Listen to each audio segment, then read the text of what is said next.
long weekend calls for a whole lot of movies. Joining me now was ABC4 movie critic and celebrity interviewer Patrick Beatty to share more. And this is so fun to chat with you today because we just saw something together recently. Right, we were just in a family-packed theater watching the live-action remake of Lilo and Stitch, and I know your kids really enjoyed it, but maybe the legacy Disney fans may pass on it in the theaters. Okay. What do you think? Well, I'll tell you what they said, but we're also talking about a 9-year-old and a 4-year-old. But I want to start with you because there are a lot like you around your age who that was such a nostalgic movie. You probably feel like this, like I did about Aladdin.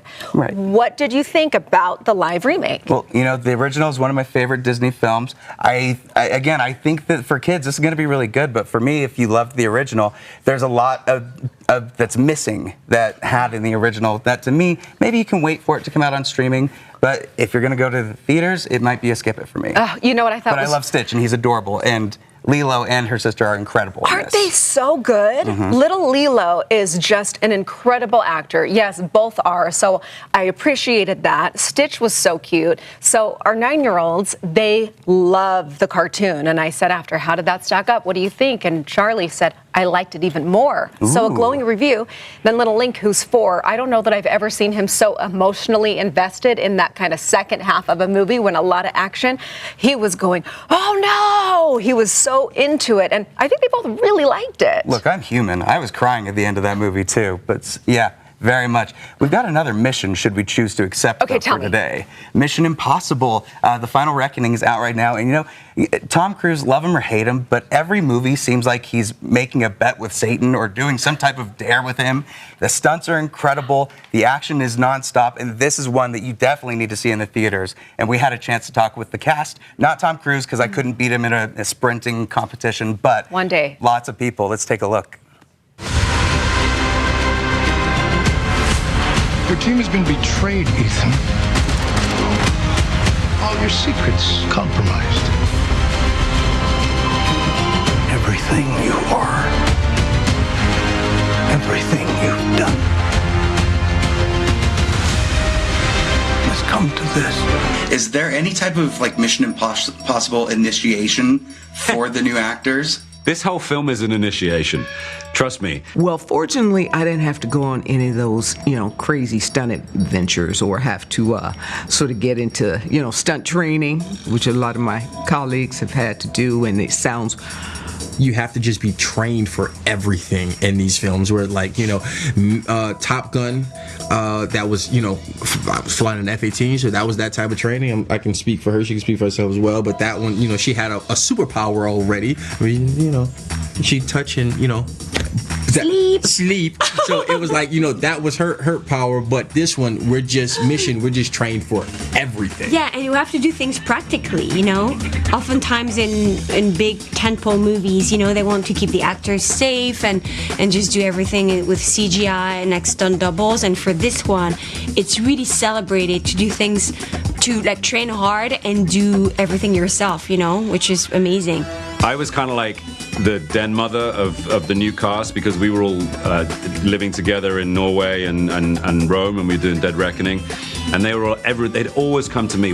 How is this? What are we doing? What does this mean? Whether it's jumping out of planes, or, all the possibilities, and you don't know which one you're going to be called upon to do. So to be asked to jump out of a plane and not actually do it in the movie, why did I do it in the first place? That alone, just the kind of baptism of fire that is making these films. We make them in a very particular way. You have to be match fit. You have to be ready for anything. It's an initiation in itself. It really is. I had no idea you had an encounter with a polar bear. Can you tell me about that? Yes, there was a couple of them. The first one was having to stop filming and to get back onto the boat that we were living on. So because the polar bear was walking across the set, and we could see it in the distance through binoculars very far away, and we were just in awe of this kind of grey dot that we could see in the distance. And then we were playing cards below deck one night, and there was this kind of excitement upstairs, and we all put our layers of clothes on and ran up onto the deck of the boat, and we saw a polar bear walking towards us and getting on its hind legs and putting its front paws on the side of the ship. And so we're really lucky, but also there was definitely a responsibility to make sure that we were respecting this environment. And eventually the polar bear walked off, but it's just an image I'll never forget. Was there anything that you took off of set, given this has been such a long journey for you? I'm not the thief.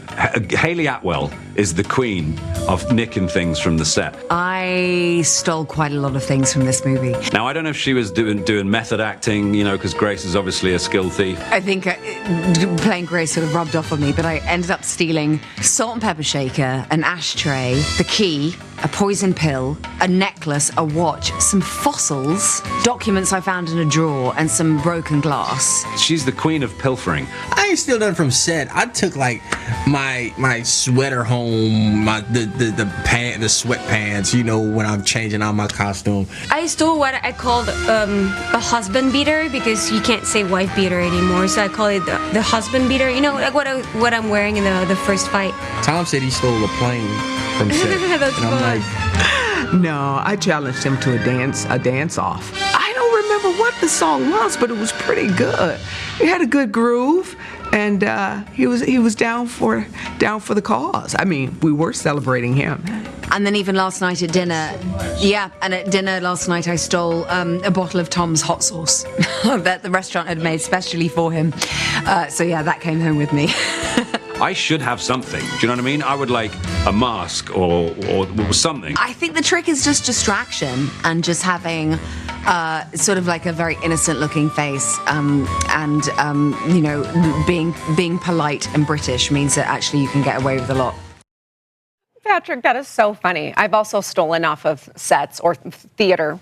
Don't tell anyone. I'm gonna I have haven't. to learn a British accent, so maybe I can squeeze my way in. I think my height gets me into more things than anything. Your questions are so fun, though. So if you would have been able to sit down with Tom Cruise, what would you have asked him? Oh, I would talk about the legacy for Mission Impossible, the stunts that he's doing, if he's going to keep doing stunts, if it's not just Mission Impossible. I think a lot of those might end up being just yes answers anyway, but it was so fun to get to talk to, especially Simon Pegg. He's been in this role for 20 years now. And how is that for him to say goodbye? Oh, I think he was very grateful for the way that his character had his arc, from being just a tech guy in a room to actually being an agent out in the field, as confident as Ethan Hunt. And I feel like things don't always hold up when they go on for so long, but this one absolutely does. Yeah, well, in these movies, they're almost critic-proof in a way, because you're only going in to see what crazy thing Tom Cruise is about to do for your entertainment. You're eating popcorn as he's facing death, right? And I think it's very entertaining, and you don't really see that done practically, and that's what Mission Impossible is all about, real stunts. So see it. Definitely see it in the theaters. All right, and tell everybody where to find your reviews. Make sure that you check out on ABC4.com, see it or skip it. We also have it on our Facebook page. It's up at 5 p.m. today, and we have some familiar people from Friday Flicks that'll be joining us and talking about more of the movies of this week. Can't wait to see what you do next. Follow along with Patrick.